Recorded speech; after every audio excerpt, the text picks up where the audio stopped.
This podcast may contain discussions of graphic violence, unsettling themes, supernatural phenomena, and other topics that some listeners may find disturbing or triggering. Listener discretion is advised. This podcast is intended for entertainment purposes only. The opinions expressed are simply those of the individual hosts and do not represent the profession of psychology or constitute professional advice. Welcome to our fall season of the Secret Passage podcast. We are back. There's a nice chill in the air, at least in the morning, and then it gets really hot here in LA. But we are back.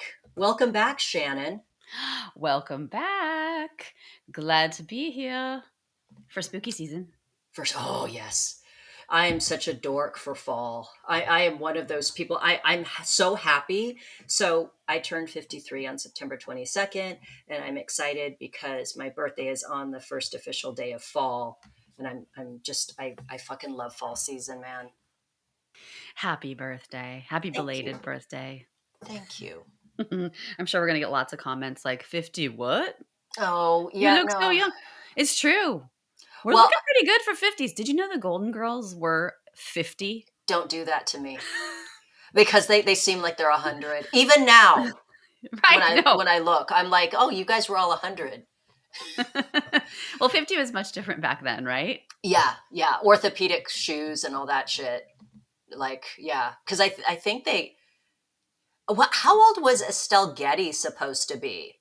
I think she was supposed to be like 80, but I think in real life she was like not like 55 or something. No, not Estelle Getty, not the grandma. I can look it up. It's wild how young they were. Yeah. Yeah. Well, did you go down any interesting secret passages during our break? Well, I'm about to go down the secret passage of flying to New York for a wedding. And I looked at this website last night to see about the foliage because they have like a website that tracks the foliage changes in the fall. And so it seems like the city is like right about to have leaves changing. So hopefully by the time we get there, we'll have like full on fall to experience.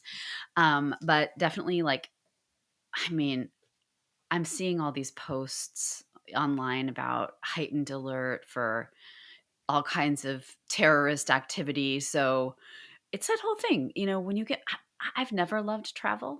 Like it's not that, I mean, I like being in different places, but the actual travel and like the upset of all of your rituals and your habits and all that stuff, it's like, it's kind of exhausting. So I'm working all the way up to the day we leave, and then I'm gonna have the week off afterwards to recover from traveling. But we were talking about it, and I was like, dude, Tim, like if we get hijacked, let's just like bum rush that guy.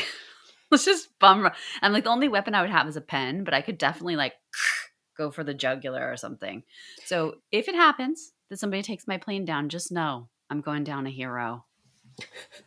It reminds me of like, that was the funny, I don't want to say funny, but like, you know that this guy had the best sense of humor. He was probably so much fun to be around. The one that, wasn't it Flight 93 that crashed like nose down, right? In Pennsylvania? It was Pennsylvania, right? Yes. That guy, why am I forgetting his name? I just saw a post of him the other day. Yes, one's like, let's roll.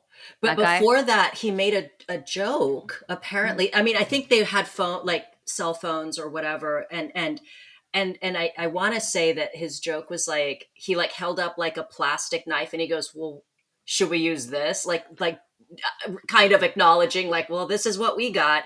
But it was, he had a sense of humor. Yes. And I love that. Fucking A. Yeah. Talk about grace under pressure. Totally. And, I think a lot of people do rise to the challenges like that. I don't know if I'm one of them. It remains to be seen. I am kind of a fight. That's my first response is usually fight, not flight. Mm-hmm. So, that's interesting to note. But it could easily be overwhelmed, by several factors.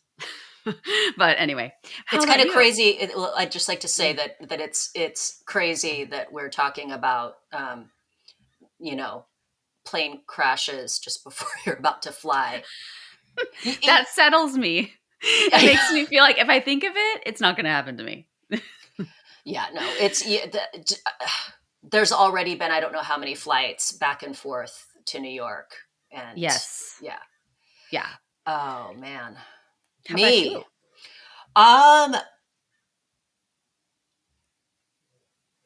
I feel like I'm being kind of dishonest if I don't say that the big secret passage, it was a secret passage for a good portion of us, is Charlie Kirk's assassination. And I was really really affected by it.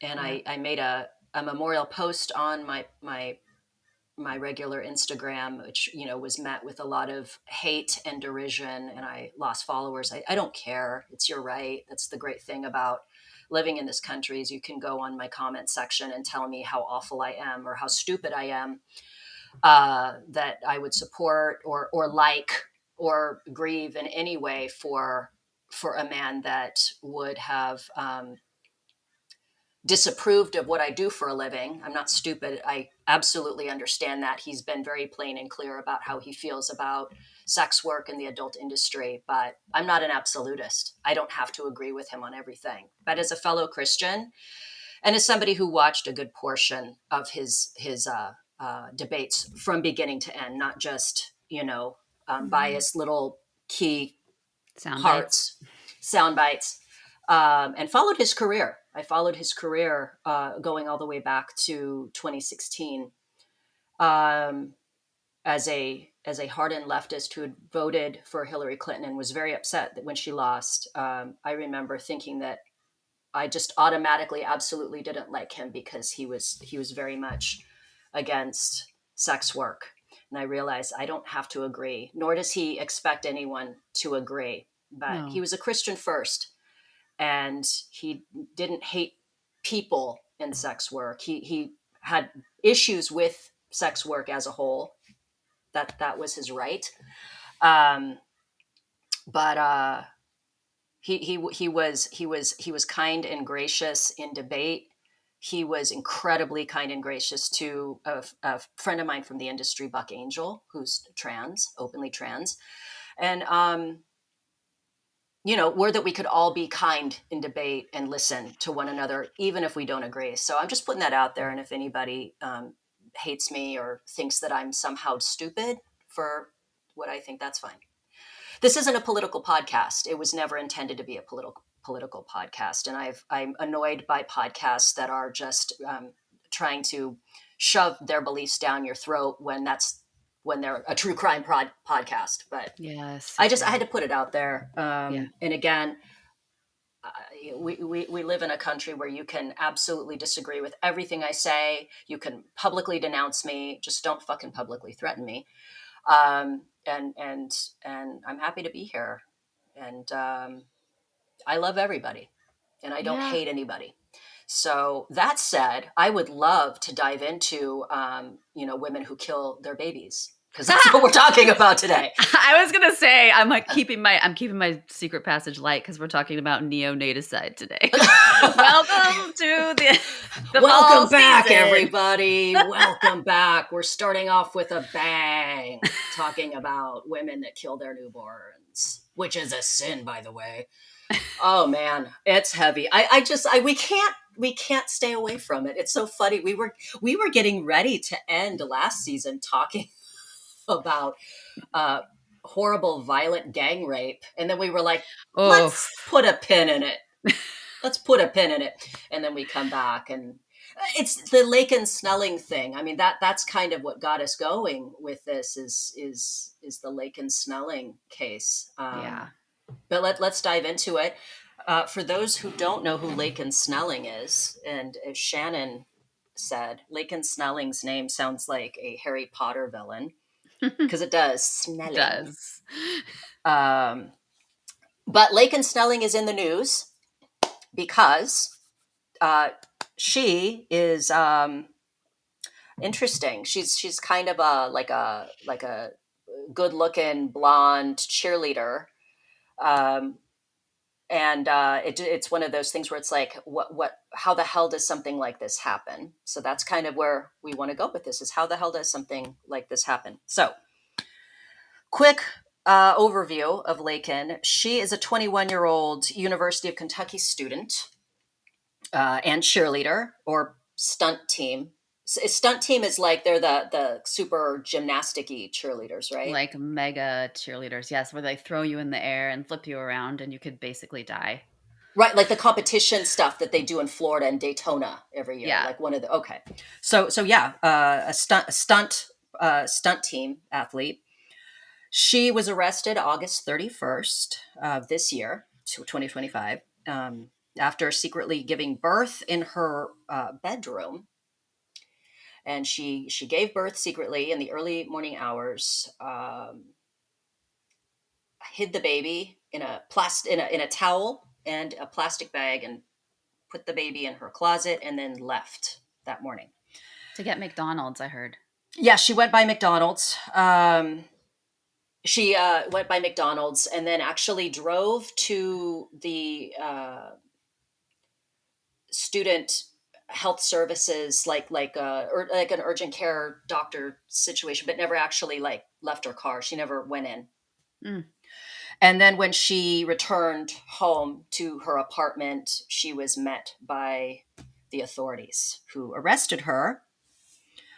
What had happened is, in the wee early morning hours of August 31st, her roommates heard like loud thumping, like loud noises coming from her bedroom. And I think that they had texted her later, like, what was that? And she very clearly was lying. Oh, I passed out. And they were like, when she left, they went to investigate in her room, and what they found was a deceased newborn. So the baby was born alive, and what Laken claims is that the baby was born alive. It made a whimpering sound, and that she fainted and fell on top of it. And then when she came to, the baby was deceased. So this is what she's claiming. And an autopsy, I believe, was performed and showed that the baby was born alive. They're still investigating. The case is still ongoing. The baby was born full term, and she has since dropped out of school, understandably quit the team, also understandably. And she was released on bond. She's at home with her family, parents. And yeah, that's Laken's story. It's so peculiar. There are so many questions. It looks like when they search her phone, they could see she was very much aware that she was pregnant, and was looking up things on how to conceal the pregnancy. She was a very image conscious person, very conscious of her physical appearance. These are statements made by people who knew her. She was known as a bully, like a pretty bad bully, to the point where students that she bullied would transfer out to get away from her and the bullying. Again, this is all alleged. This is what some people have claimed about her. There's no way to know for sure. She had a boyfriend. There are pictures of them together. And she had posted on social media about wanting to be a wife and mother. Her ex-boyfriend, named Isaiah Hall, who was a football player. Her current boyfriend, I don't know if they're still together, but he's also a football player, I believe. But Isaiah Hall, it was reported that he gave his DNA to see if the baby was actually his. So we're all looking for a motive. Why? Right. And so my initial thought was that she was concerned about the fact that she was pregnant, possibly with another person's baby. Again, she's 21, an adult. Like, she, by all accounts, had the means to go terminate the pregnancy, Mhm. or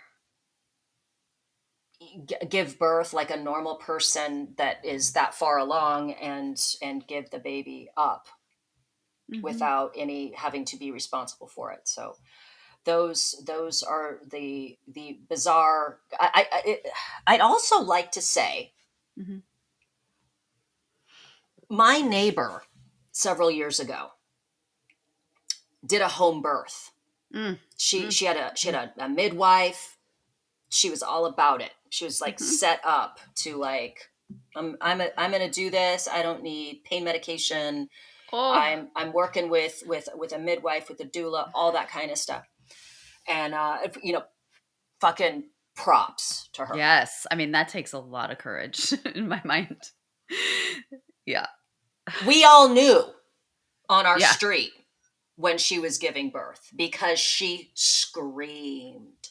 She was screaming. Mhm. This is somebody who was training for this. I make it sound like she's training for a marathon, kind of. She was actively working on getting her body ready, her mindset ready. She wanted to do this. She Mhm. had help with her, Mhm. and she was screaming, and she had help. I'm picturing Laken Snelling in her bedroom, presumably never prepared for this moment, right? Was ambivalent about her pregnancy, like completely. Pushing a baby out, like Yeah. the I don't understand how you go. We had talked about this, Shannon. I remember, because you had said this isn't denial, it's avoidance, because there's no, it's she fully is aware that she's pregnant. She's looking shit up on her phone about how to conceal it. Mhm. She was so Mhm. obviously pregnant. There's pictures Yeah. on, in the Daily Mirror of her showing, Mhm. and it is this bizarre kind of putting it off. I'm not going to deal with this now. I don't want to deal with this now. I don't want to deal with this now. I'll deal with it later. I'll deal with it later, until she's in labor. Yeah. I mean, it's like when I think about sort of through my lens, and people who look at like functional contextualism, right? Like all of human behavior makes sense if you understand a person's history and the current context. And sort of like one way of thinking about it is like how dinosaurs all look really different because of the environments they came Right. to exist in. And yeah, I mean, all I can think of, some people, I know that Philip Resnick, the guy who's kind of like the expert on neonaticide and who came up with the term neonaticide to distinguish it from infanticide and filicide, because he thought it was a different kind of killing, right? He kind of was the person who dispelled the myth of the monster mother. Like these neonaticides tend to be more like like not the psychotic kind of murder that you would see in other child mothers killing their children, right? They're more, it's more about like these girls tend to be under resourced, not socially connected. um and so when I think of this, I just think of like somebody who is, so we all do this, right? Like um we all have situations in our lives a lot of the time where there's no good option. Like there's no option that doesn't involve pain. And so what we do is we keep looking for a third option instead of recognizing, well, if I move this way, it's going to have pain. And if I move this way, it's going to have pain. Which way can I move where the pain actually has meaning, or is moving me closer to something that's important to me, or is effective, or but I think she was just in a situation where she had no move that didn't involve some pain or shame, or and it seems like she kept herself like a little, I think of like a pinball machine, like a ball bouncing, bouncing, bouncing, like her options, to think that she had in her mind no other option and no other way to move makes me like tremendously sad. Like it is the saddest thing to think about, having a life that's so impoverished socially that you can't trust a single person to talk to them about what's going on with you, and you can't trust a single person. But you said she's a bully. So if she's a bully and she does that to other people, she's probably doing it to herself 10 times worse. So it makes sense to me. I just imagine her sitting there like looking for an option that makes sense, and then waiting, and then having the baby. And there's like this immediate kind of like avoidant move, which is, let me solve this problem momentarily. Like it solves the momentary problem when you kill the baby. Like there's a relief she probably felt in killing the baby, because then she doesn't have to deal with the shame of having a baby out of wedlock or whatever it is that was driving this. But like, it doesn't work in the long term, obviously, because now she's probably she might not go to jail actually, but she'll be tried for this. But I think it's about like solving the momentary problem, like, like relieving the anxiety of the moment, instead of being able to say, well, this sucks. And so does that. Having a baby would suck. Having an abortion would suck. Which of these two sucky things am I going to do? you know?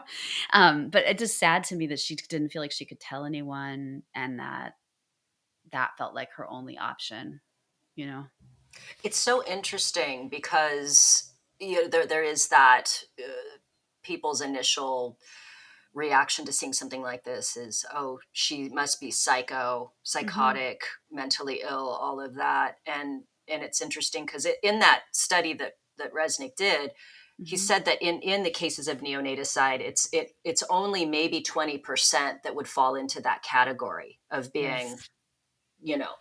And then we look at the other things like infanticide, like Andrea Yates, religious psychosis, Lindsay Clancy. I know that we're not going to hear anything about her until the new year when she has her trial, but looking like postpartum psychosis.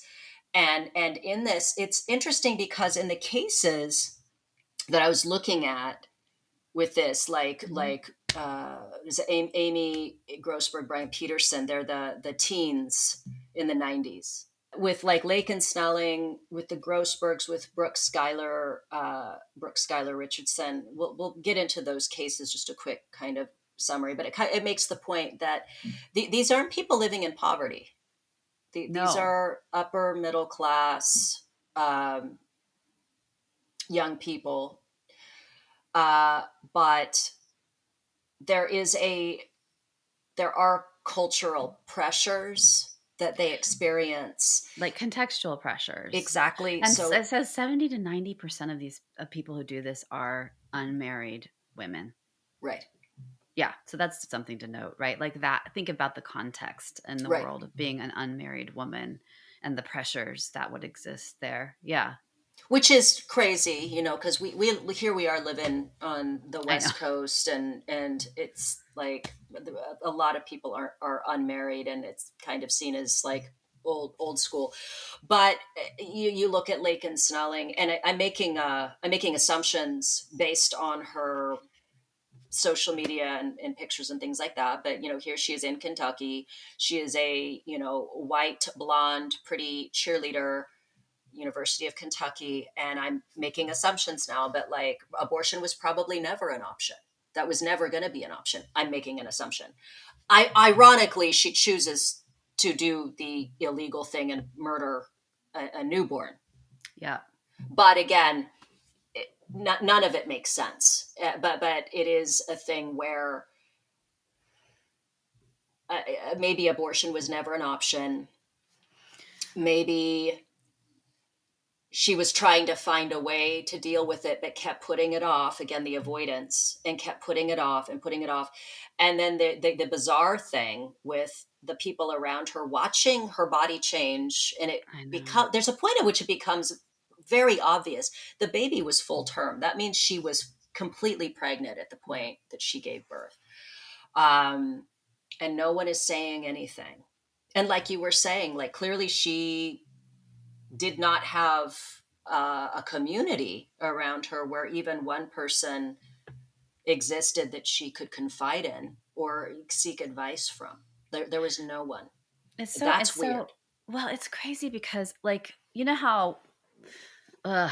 So with human behavior, like carrots and sticks, right? Like we're in relationships with people, and this happens all the time on super subtle levels and not so subtle levels. But like for example, like happens all the time in therapy as a therapist. Like if you bring up something that your client doesn't really want you to bring up, and every time you do, they kind of punish you, like they get mad at you, or they just stop talking, or they something, you eventually get trained by them, if you're not careful, to just avoid the thing. And that's what we do to each other in our relationships all the time, right? Like, so I can imagine a hypothetical situation where she's with someone and they're like, noticing that she's a little bit, but she might have already trained everyone in her life not to dig, not to ask questions, not to get personal, by stinging them a little bit each time they did, right? Or like blowing it off or saying something shitty to them because they said it to her. Just a little bit of punishment goes a long way. And people, generally, your friends and your family is maybe a little more sturdy, but your friends kind of scamper away, at the first sign of like displeasure. If you ask them, ask someone something, it's very easy to shape people's behavior that way. And I'm guessing if I saw videos of her, and she does seem kind of sharp, kind of bullyish, and I can imagine her being like a bit of a porcupine. And if there were people brave enough to come to her and say, hey, you know what?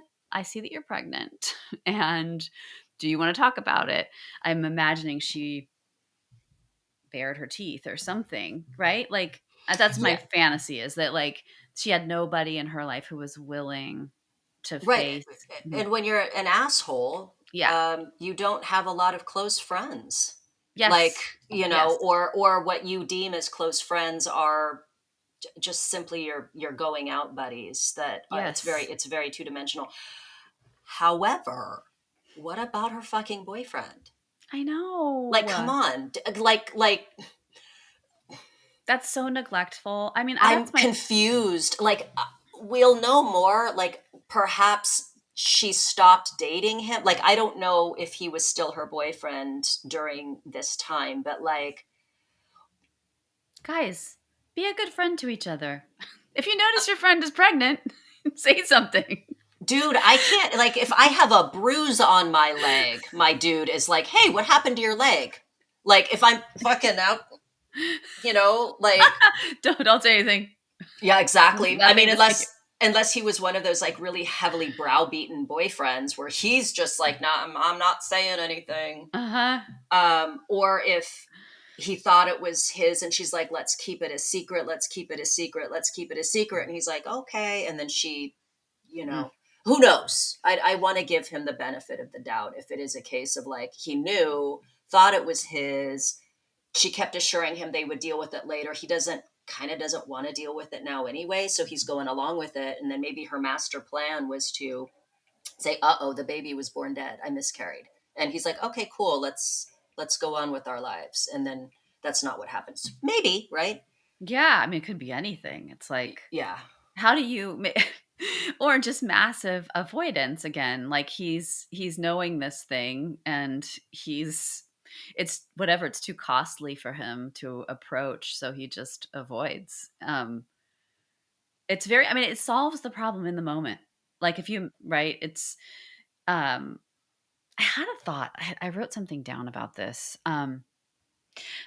Okay. So like it seems like oh, what's the word I was thinking?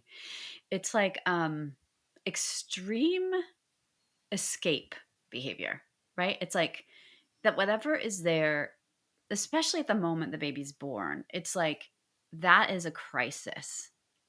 And like that's what it feels like to me, is that it's just like this thing now the final moment, right? Like this is where the rubber hits the road. And in her case, she chose uh, and I'm guessing she had a lot of things going on in her mind that she was completely fused with, which like thoughts like, this baby's going to ruin my life. I am, all that I am is this mistake that I made. Like all kinds of stuff that she was just thinking and buying, and that consumed her, and she could see no other way. Otherwise, I can't imagine why anyone would do something like this if it wasn't a matter of like fight or flight. Right. Mhm. And we've discussed this many times just in previous episodes, with our insects episode and with the Vietnam episode we did, which is the dehumanization that happens as a means to preserve your own survival. The Yeah. only, you have to view the enemy as not human. And in Yes. that moment, I'm imagining her just looking, because again, for her, this infant, this newborn, is an extension of her. It's not a separate being. It's an extension of her. It's a problem.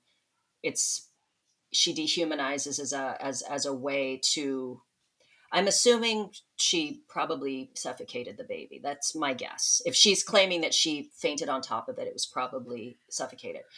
But it is a dehumanization. It's the enemy. Yeah, yeah, It's the yeah. enemy. It's going to destroy her life.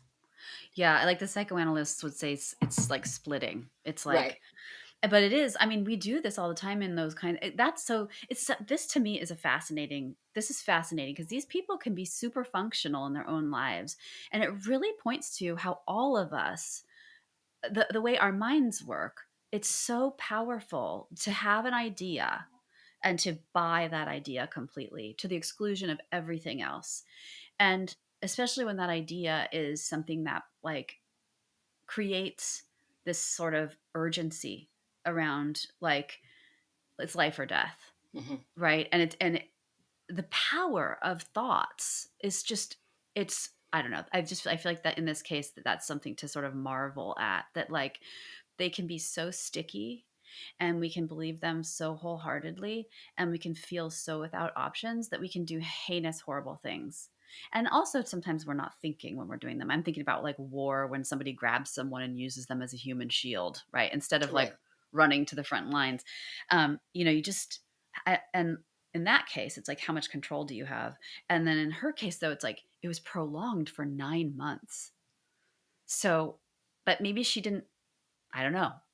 I There were times in there where she was Googling things, right? Where it wasn't fight or flight, where it was like finding resources, but finding resources to aid and abet her avoidance versus like resources to help her, you know. Mhm. That is the fascinating part, is, 9 months is a long fucking time.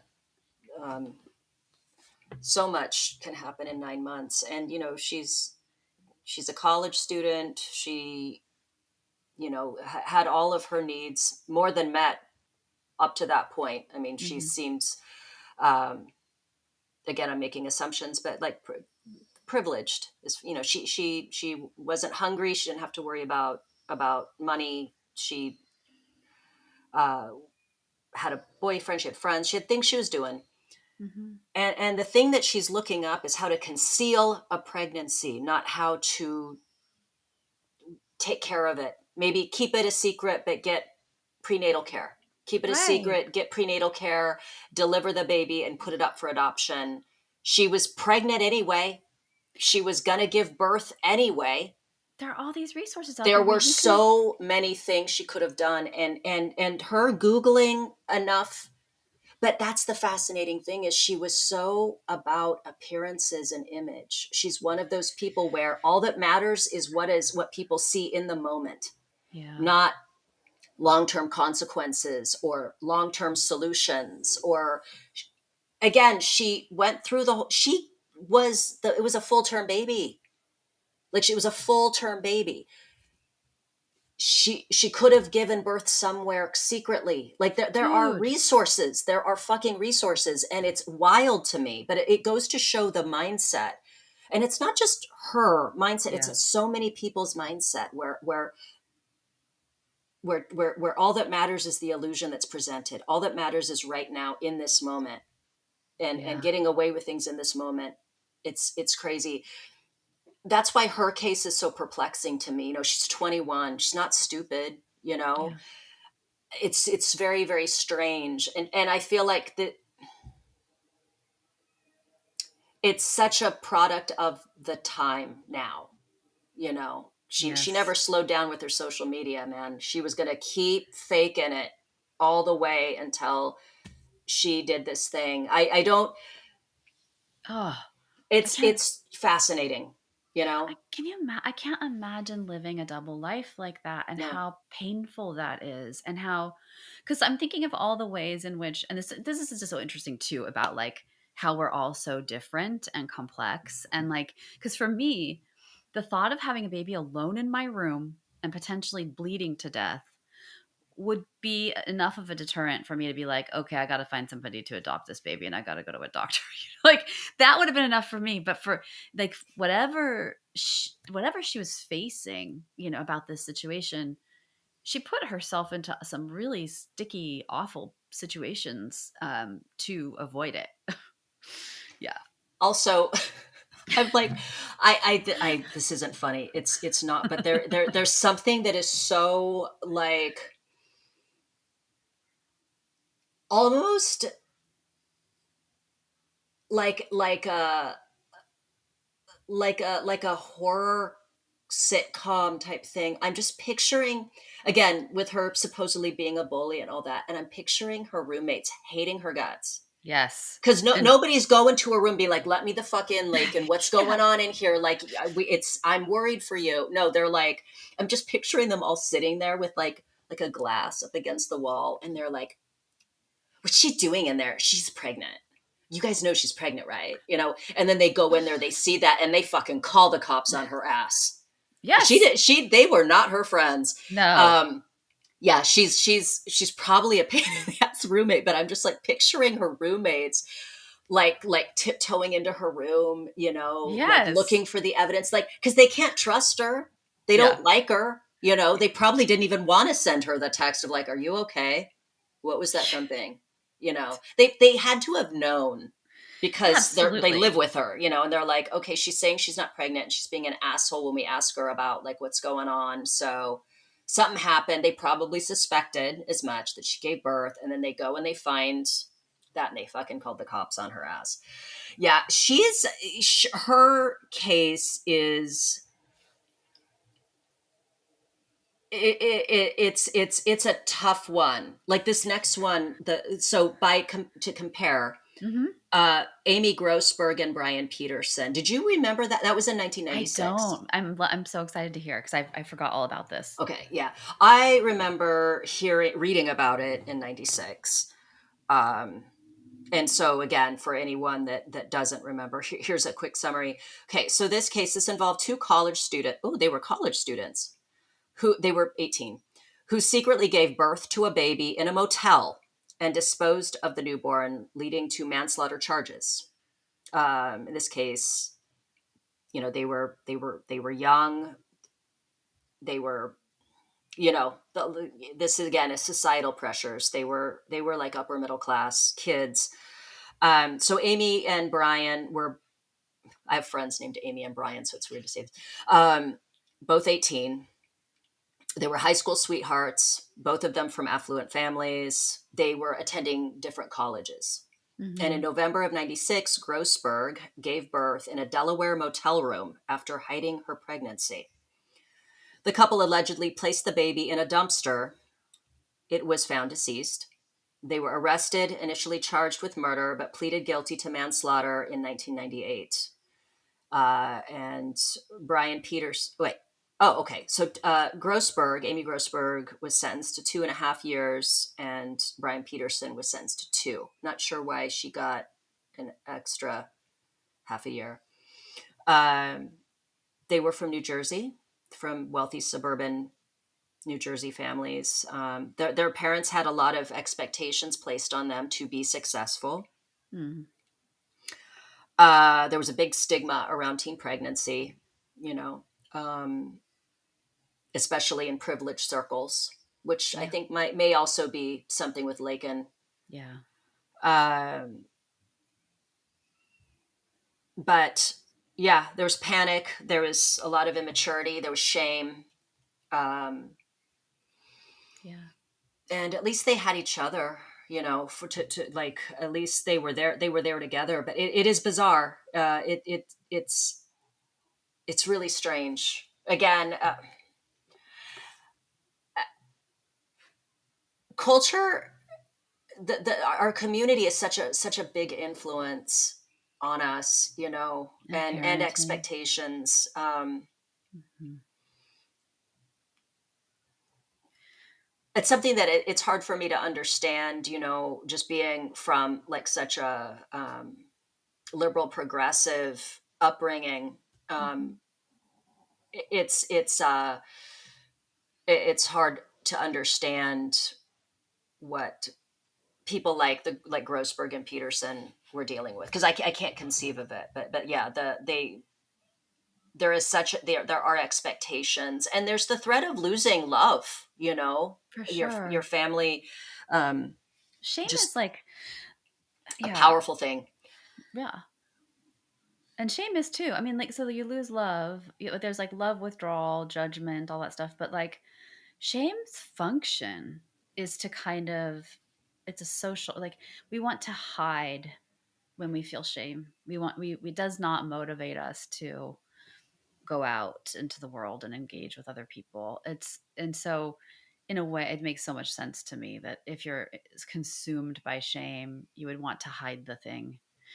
Um, and it's such a painful emotion. I can't think of anything worse. I mean, really. I mean, it's just like, I am bad.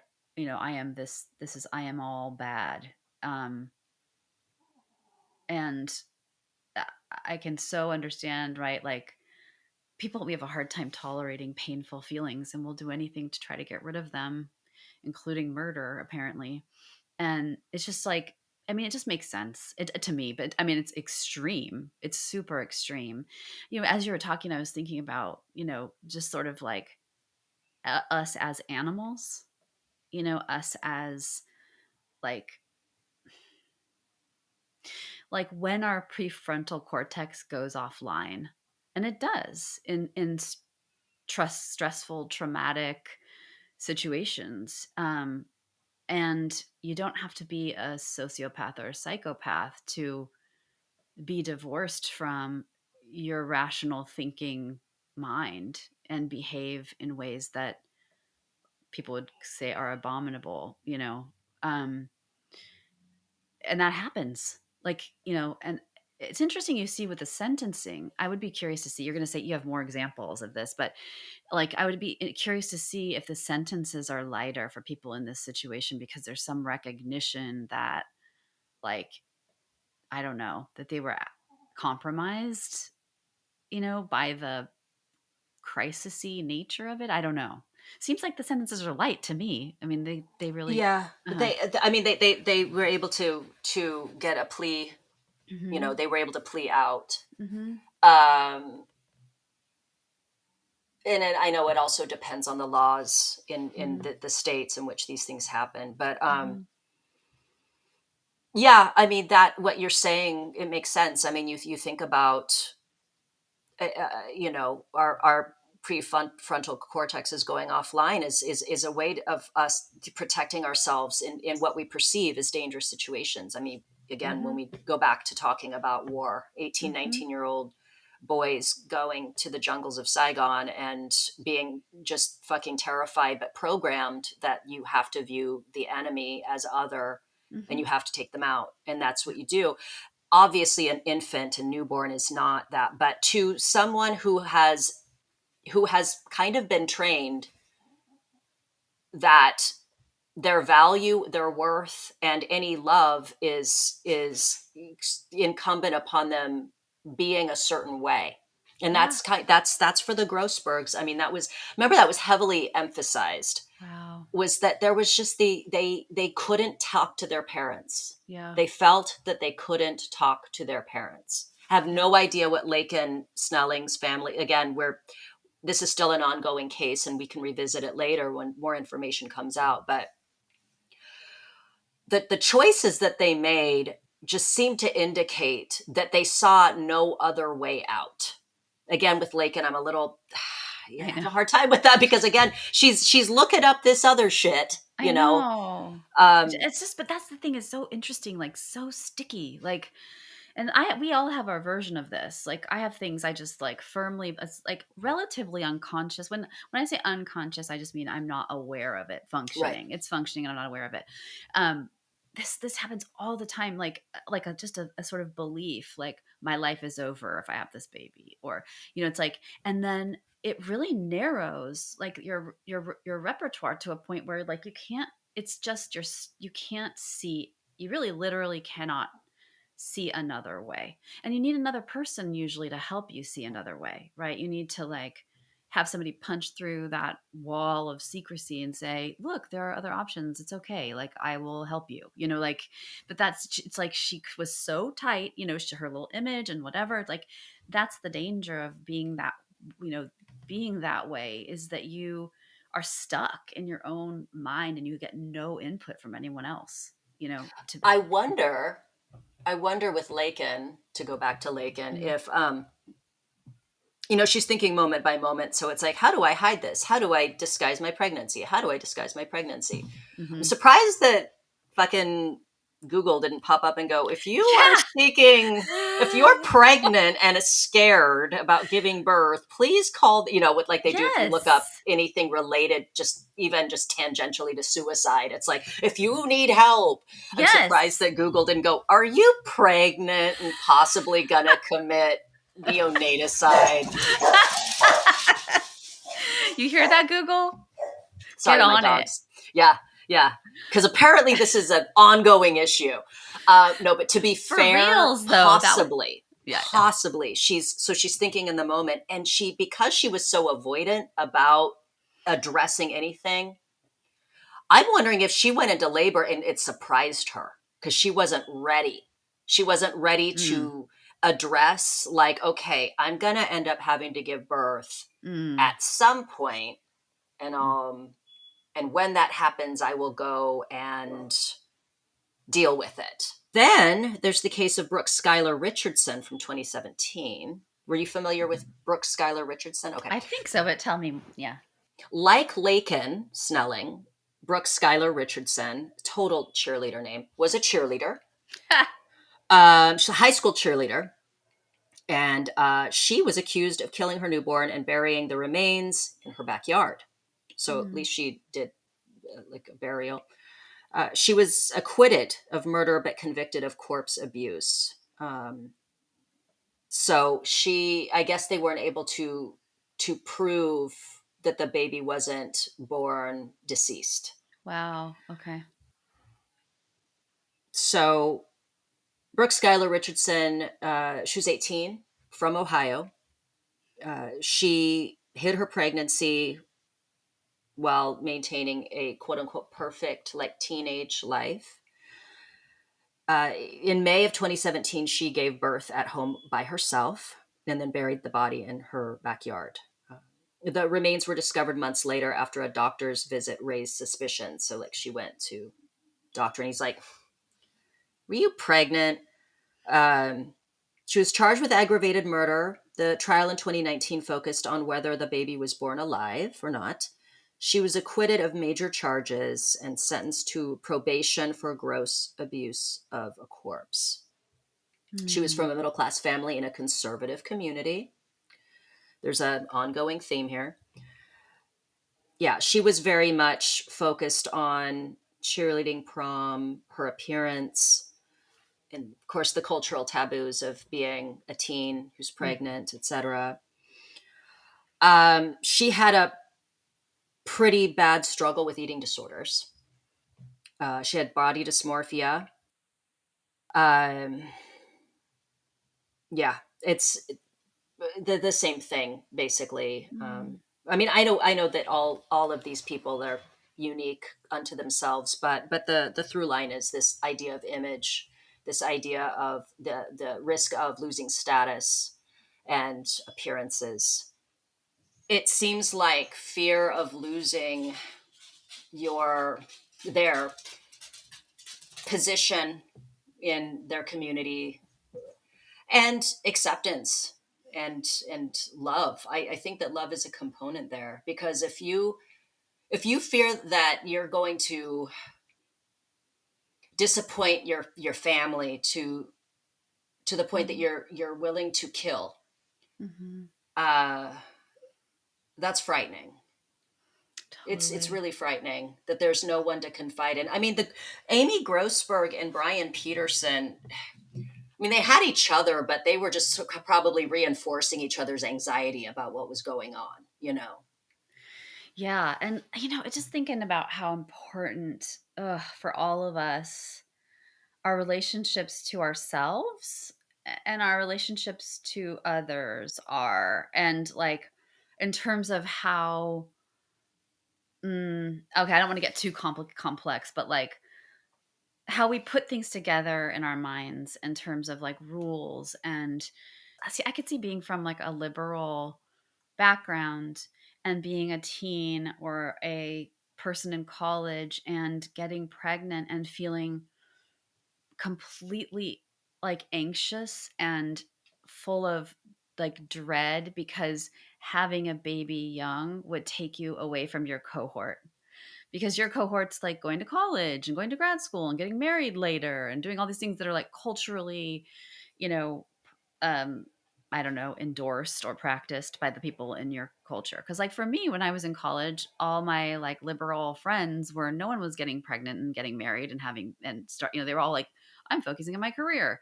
And it would have felt like a huge loss to me if I had, had to have a baby.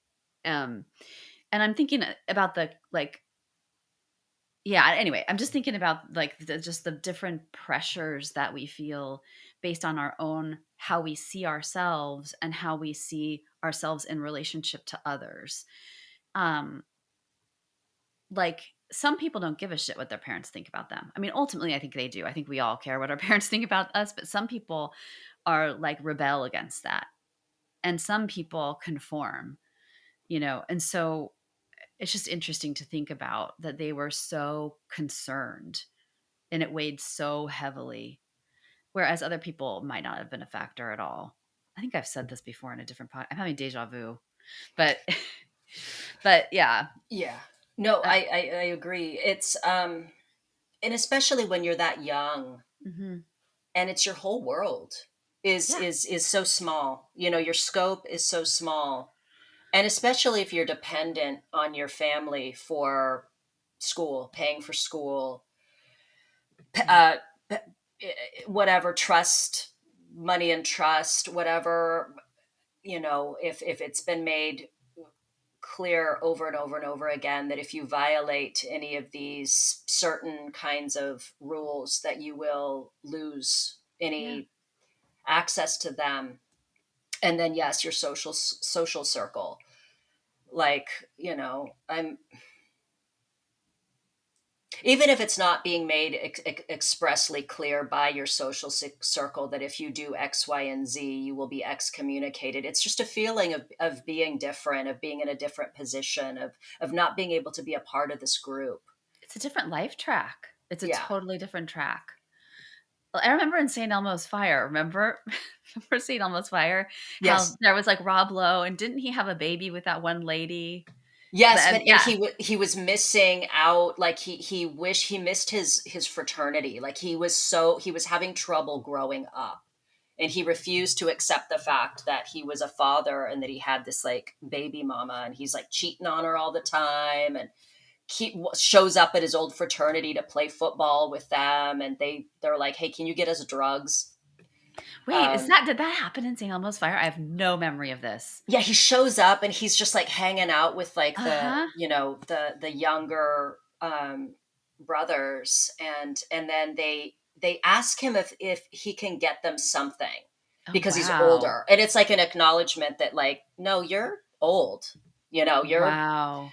and he realizes in that moment that he's not that young kid anymore, and he's like totally struggling and stuff, but having such a hard time growing up.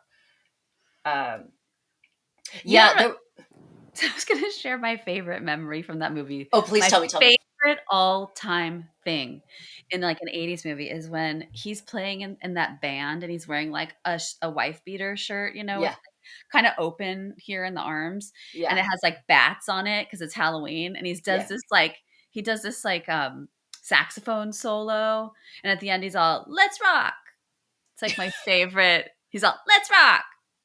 He says that? Yes, it's the best. It's so good. My favorite from that movie is how it was like it would never fly today, but Emilio Estevez is basically stalking that doctor. Oh, yes. He fucking stalks her. Yeah. He stalks her. I know. And then he shows up at her cabin and she's with her like boyfriend or husband. And then he forces a kiss on her. Yes. Oh, God. I miss the 80s. Oh, my God. I'm like, he stalks her, sexually assaults her. Yes. And then we're supposed to be cheering him on because it's like made clear with the music and the editing and all that we're supposed to be cheering him on that he fucking stalked her and then forced himself on her. God, what a weird like he's a hero. Yeah, such a weird time, man. Back to the back to we needed a palate cleanser, guys. Sorry. Back to Neonaticide. Let's talk about this one, which is a little crazy. This case. By the way, there's an A&E like little documentary you can find on YouTube about this case. This is the case of Gail Eastwood-Ritchie. It's a 1963 case. She was convicted in 2014. Summary is, Gail Eastwood-Ritchie is a woman who killed her newborn in 1963. She was a teen at the time. She hid the body for decades until DNA evidence led to her arrest. She pleaded guilty to involuntary manslaughter. So she was 16 at the time. She gave birth by herself in rural Indiana. She allegedly suffocated the baby and abandoned the body in the woods. It was found soon after, but unidentified. It was called Baby Boy Doe. That's how they referred to him. The case went cold until 2014 when a DNA match linked her. She was arrested at the age of 67, pleaded guilty in 2016. She was sentenced to time served plus probation.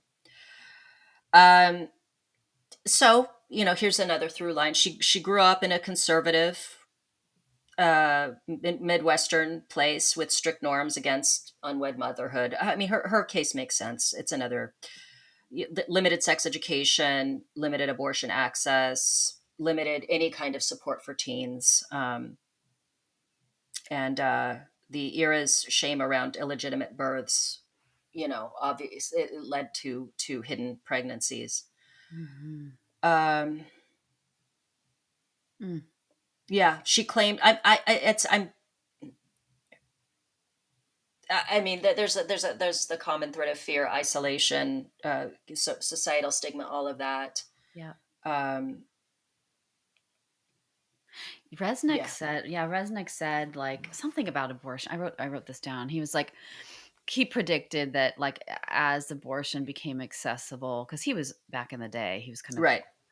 That the numbers would go down, the numbers would fall, and they have apparently.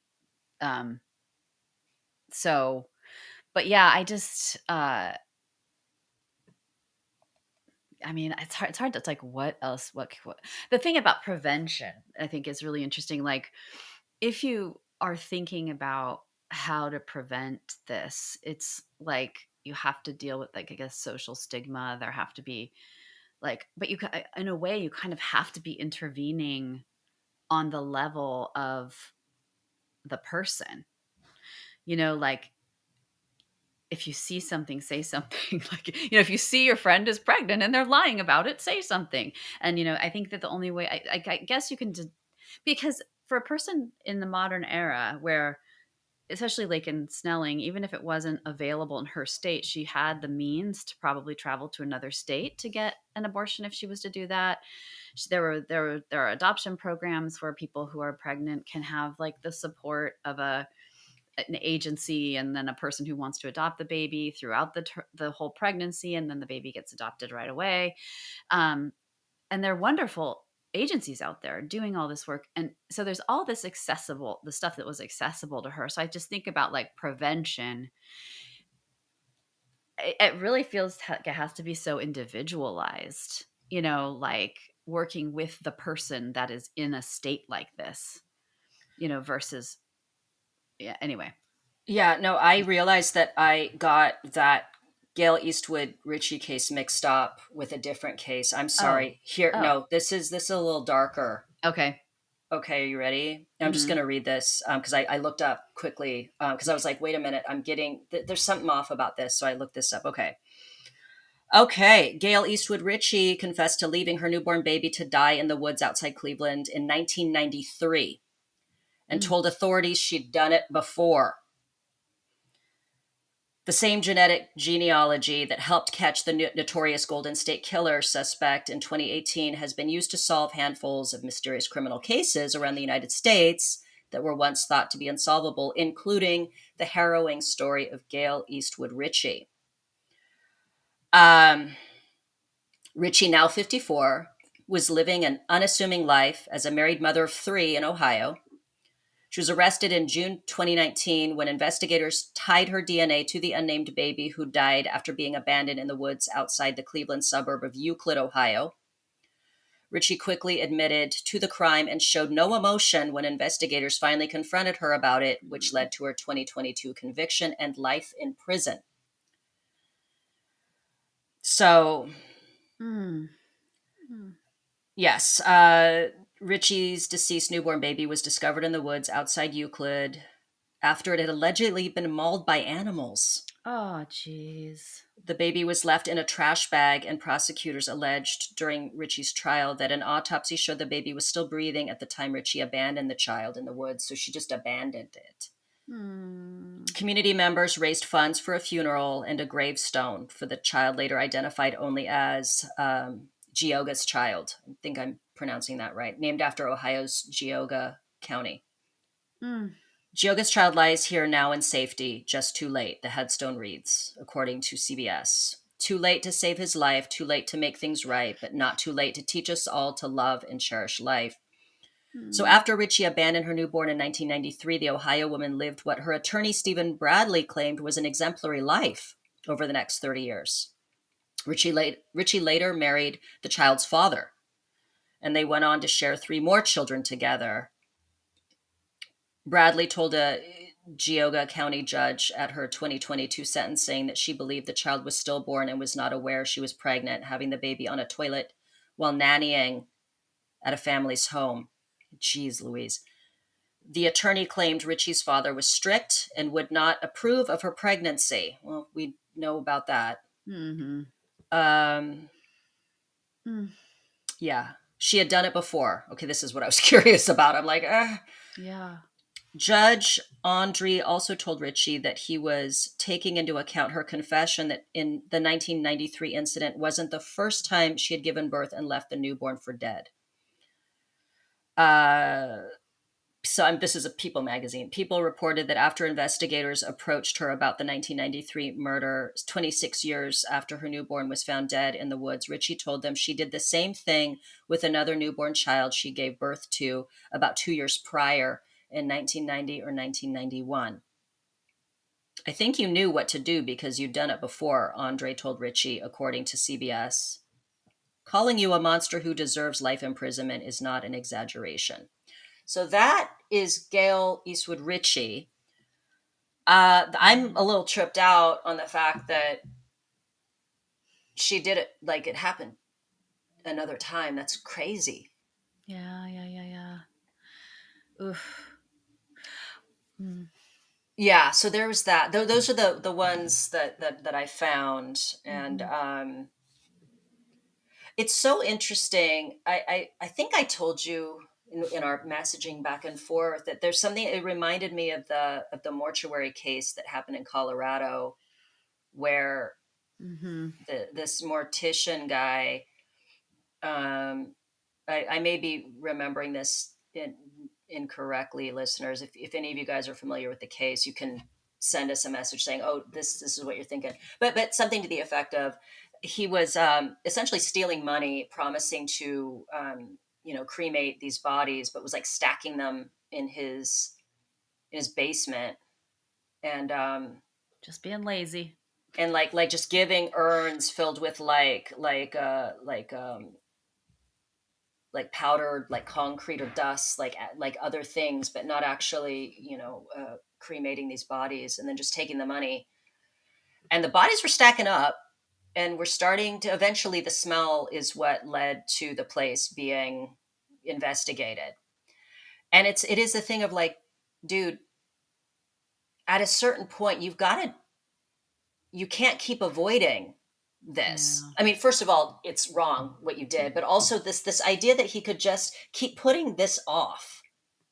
Like Yes. like it's wild to me. And it's a similar idea of like, you keep putting this off. Yep.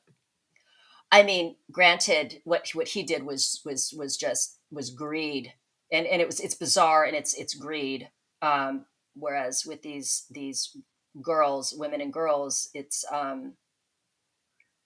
uh, it's born out of a fear and an anxiety, and a different kind of avoidance. But it was that thing of like, at a certain point, this is gonna have to be addressed. And Well, there's yeah. yeah, It's a good metaphor too, yeah, because like hoarding dead bodies is pretty grotesque and would evoke a disgust response in most people. And you would think, and same with this aversion for 9 months, it's like the pain of the duality or something like would usually register with most of us as like so aversive that we can't really keep holding it back. We have to like tell someone, or we have to, like there's an, so it's just it's wild that whatever that what yeah that it just wasn't strong enough to evoke some kind of other response. um and then to be caught by other people who were obviously the signal, what they caught the cue, and they were like, whoa, piles of yeah, dead bodies, let's address this. um yeah, it's yeah, just I think it's like this also just points to how complex we are, and how, like, including the woman who had two, so she had two babies that she killed, and then she went on to marry the guy and have three kids with him and live happily ever after until this point, right? yeah, So you can see how like the context shifted at a certain point, right? Like, so for the first two, something was there that was sort of, you know that led her to do this. The situation around her was impinging on her in a way that she felt like that was her best move. But then with her, then she goes on to have, so something must have shifted. Like maybe they got married, maybe they were older, maybe she got a commitment from him, who knows? And then that totally shifts. And you see that with women who have abortions and then later have babies because, yeah. right? It's just interesting how, you know, just you think about the human mind and just how many permutations there are in terms of, ugh. uh, I still keep going back to, I think about my neighbor giving birth and like just mhm. screaming because it's painful, but she wanted it. Yeah. She wanted to give birth. She was prepared going into it. And I'm imagining like Laken Snelling, Amy Grossberg, Ugh. Brooke Skylar Richardson, that Gail Eastwood-Ritchie, like, you giving birth and you don't want it, and like, fucking it's gotta hurt extra bad, unless they're that just shut down. Do you know what I mean? Yeah. Like, unless they're just that fucking shut down, where they're like completely removed from, you know Or relieved. Like, I wonder if there's some aspect of it where it's like, let me put an end to this problem. Like, the crisis is the baby and like what it means. Like, and there's something that can be done about that now. Which, and so and I imagine that, like, but that moment though, it's like that's the pivotal moment. Like, you pick your move. And uh it's so sad. I would never want to live in a world where in a mind, I would never want to live in a mind, have that mind, a mind that's so rigid that can't, you know face fear. face difficult things, ask for help. Um, I don't know. It's just awful. But I mean, I hope that like, I mean, I have no idea mm, what the reaction was, but I would hope that like Laken Snelling, Brooke Skylar Richardson, the Grossbergs, like all their parents or families would look at themselves and go, what happened that my kids couldn't come to me yes, and ask me for help? Like, what did I do wrong in yes. this? Um, And their friends too. And their teachers and whoever else, their cheerleading coaches, like, yeah, like the silence around, unless Laken Snelling was that big of an asshole that her own teammates, coaches, people she thought of as friends were too afraid, or she was gaslighting them up the wazoo, like yelling at them for asking if she's pregnant. She's just put on a few pounds. How dare they body shame her? And they're like, oh yeah, shit, I'm sorry. yeah, Like, who yeah, the fuck knows what happened with that? yeah, But at the end of the day, like the families, um, yeah. because even if Laken felt like, oh, everyone at my school, they're going to hate me, they're going to judge me, I don't, she not being able to go to her mom or her parents or whatever and say, I need help. Like there's, it's that thing where it's like, you need to be the parent your kids need, Yeah, I mean, the ones that, honestly, yeah, we can see her. I think we can see her parenting in her, like, right? yeah. Like, but maybe not. Maybe her parents were like perfect and she turned out this way. But like, it seems, I have a hard yeah, time believing that. yeah, Yeah. right. No, you're absolutely right. Like, Yeah. take a good long look in the mirror when someone, you're supposed to have raised and to help to develop does something like this. Chooses to give birth alone and afraid by themselves. Something went wrong in their upbringing. If because that's not, like, that is painful, it is frightening, it is scary. You've got someone that's usually up there holding your hand, helping you breathe through it. You've got a doula, a midwife, a doctor, whatever, down below, letting you know how far.